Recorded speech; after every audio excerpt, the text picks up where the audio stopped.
यानी बहुत से टर्म्स एंड कंडीशंस ऐसे हैं जिन पर अभी विचार करना होगा, जिन पर बात किए बिना शांति संभव नहीं है। वहीं बड़ी अपडेट इस वक्त आ रही है युद्ध क्षेत्र से, आपको बताऊं, जहां पर जेलेंस्की की तरफ से जो तथाकथित शांति का ऑफर दिया गया है ट्रंप की ओर से, उसे ठुकराने की बात सामने आ रही। जेलेंस्की ने ट्रंप का ऑफर ठुकरा दिया है और ट्रंप ये कह रहे हैं कि हम पुतिन के हाथ अपनी आजादी नहीं बेचेंगे। शांति ऑफर जेलेंस्की की तरफ से ठुकराया है। शांति समझौते के मूड में जेलेंस्की अभी नजर नहीं आ रहे हैं।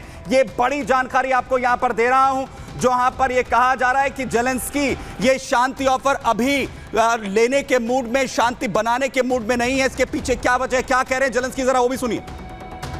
I have a lot of power.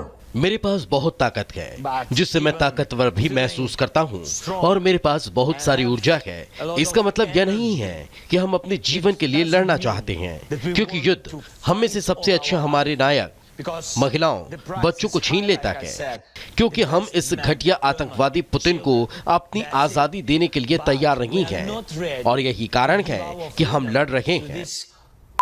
Terrorist Putin. तो जेलेंस्की कह रहे हैं कि हम आखिरी दम तक जो है वो लड़ते रहेंगे, अपनी आजादी जो है वो जेलेंस्की कह रहे हैं कि पुतिन को नहीं बेचेंगे। इस पर बात करने के मेरे साथ यहाँ पर कर्नल टीपी त्यागी सर है। सर, सवाल ये है कि इन हालात में जेलेंस्की क्या मानेंगे या फिर नहीं मानेंगे, होगा क्या?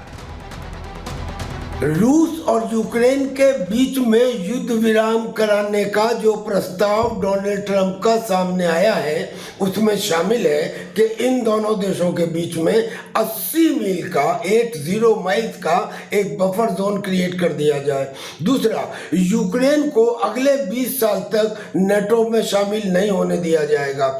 तीसरा, यूक्रेन को क्रीमिया के बारे में भूलना होगा। इतना ही नहीं, डोनाल्ड ट्रंप के एक सलाहकार ने तो यहाँ तक कहा है कि हम युद्ध रुकवाना चाहते हैं, हमारा काम यूक्रेन के हारे हुए हिस्से को वापस करवाना नहीं है। ऊपर से यूक्रेन के प्रेसिडेंट तो इतने खफा हैं रशिया से कि उन्होंने यूएनओ के सेक्रेटरी जनरल को अपने यहाँ आने से सिर्फ ये कहकर रोक दिया कि वो ब्रिक्स सम्मेलन में रशिया भाग लेने कैसे चले गए।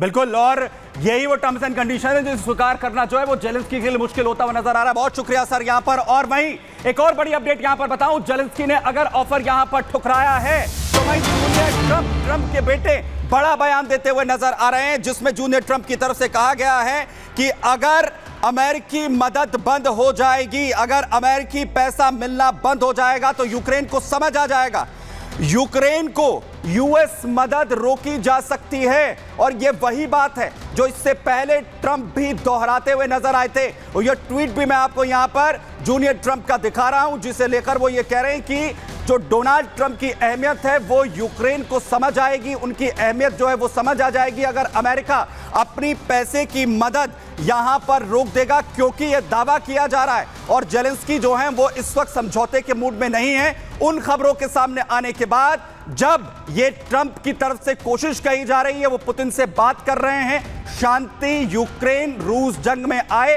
जिसका दावा इससे पहले किया गया था। और बड़ा बयान ये अमेरिका से इस वक्त यहां पर सामने आ रहा है। और वहीं दूसरी तरफ युद्ध क्षेत्र में रूस लगातार बड़े हमले यहां पर कर रहा है। शांति समझौता कराया गया है तो दूसरी तरफ रूसी सेना की तरफ से यूक्रेनी सेना पर बड़ा हमला किया गया है। बड़ा अटैक यूक्रेनी सेना पर किया गया है। उर्गन मल्टीपल रॉकेट लॉन्चर, जरा दिखाइए फुल फ्रेम वाली, फुल फ्रेम ये शॉट्स दिखाइए, जिनके जरिए उर्गन रॉकेट मल्टीपल सिस्टम है जिसे इस्तेमाल इस वक्त रूसी सेना कर रही है।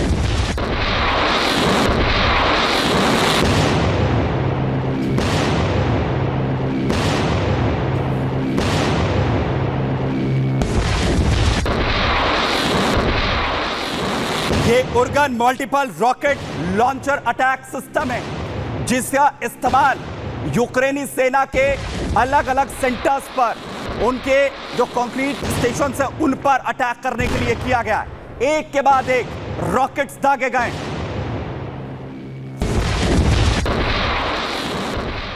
और दूसरी तरफ एक और बड़ा हमला यहां यूक्रेनी सेना पर किया गया है। कमांड सेंटर जो टेक्निकल बेस है उसे उड़ा दिया गया है। तरफ से बड़ी अपडेट आपको दे रहा हूं, यूक्रेनी सेना कमांड पोस्ट पर रूस की तरफ से बड़ा अटैक किया गया है। कमांड पोस्ट के परखच्चे यहां पर उड़ा दिए गए। खार्कोव में रूसी सेना ने इस अटैक को अंजाम दिया है। बेस सेंटर है जिसे उड़ाया गया है।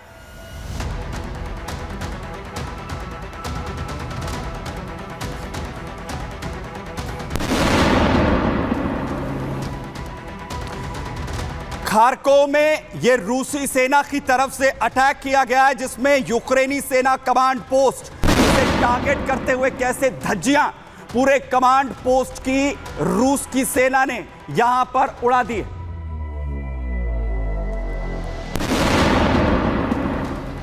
और दावा यह किया जा रहा है कि अपने खतरनाक हथियार इस्तेमाल लगातार यहां रूस की तरफ से किए जा रहे हैं। और बड़ा दावा यह, बड़ी अपडेट, जिसमें रशियन ग्रोम इवन बम जिसका इस्तेमाल कर रहा है रूस, यूक्रेन पर ग्रोम इवन बम का इस्तेमाल करने का दावा यहां पर किया जा रहा है। और ये देखिए, जैसे अलग अलग जगहों पर लगातार ग्रोम इवन जो बम हैं वो एक के बाद एक बरस रहे हैं।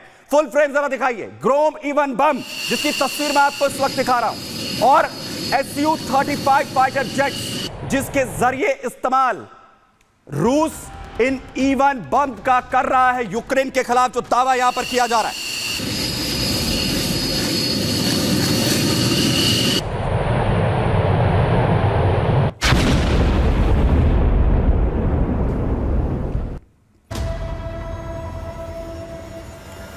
और इवन ग्रोम बम कितना खतरनाक, कितना विध्वंसक है, यह मैं आपको यहां पर बताने जा रहा हूं, जिसको इस्तेमाल करने की बात रूस पर कही जा रही है Su-35 से।